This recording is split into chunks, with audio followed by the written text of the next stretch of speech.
Joining me right now is former CIA analyst and a former House Intelligence Committee staff member, Fred Fleitz. Sandra and Dagan also with me in New York. Fred, thank you very much for joining us. What are your observations this morning after these attacks here in Paris? Well, I was really taken by what President Hollande said, that this was an act of war by a terrorist army. I think for France, this really is a game changer. And we're seeing this by the airstrikes that France conducted in Syria, the crackdowns overnight. This is a serious issue for Hollande, for the security of France. And also, he's already being attacked by the political opposition. He's prepared to take decisive action. Yeah, you're right, and I think that decisive action has given confidence to markets because we're seeing some real resiliency in the global markets this morning, despite these attacks. Do you think this creates a shift in thinking and a shift in policy in the United States, specifically concerning the refugees that we are expecting to be taking in?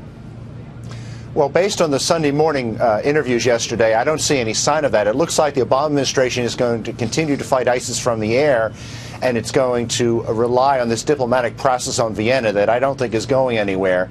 And it looks like we're still going to bring in at least 10,000 refugees next year, which, frankly, Maria, they are not being vetted for terrorists. We know this from Michael McCaul, the chairman of the House Homeland Security Committee. It's a real concern. Well, I mean, and of course it should be. I mean, the issue is, how do you vet them? Knowing the condition of the Syrian government right now, how would they even be able to give us any information about any of the refugees who are fleeing that country and trying to get into the U.S. as well as Europe? It's impossible to vet them, isn't that right? I think that's right. But, you know, we want to have a heart. We want to let in women and children. We want to let in persecuted Christians. And it sounds awful that we may not be able to let a lot of these refugees in, but the first responsibility of the president is to protect the security of the United States. If he can't assure us that there are no ISIS terrorists among these refugees, they shouldn't come into this country. So what, I mean, on the Democratic debate on Saturday night, Hillary Clinton said she's prepared to let at least 65,000 in.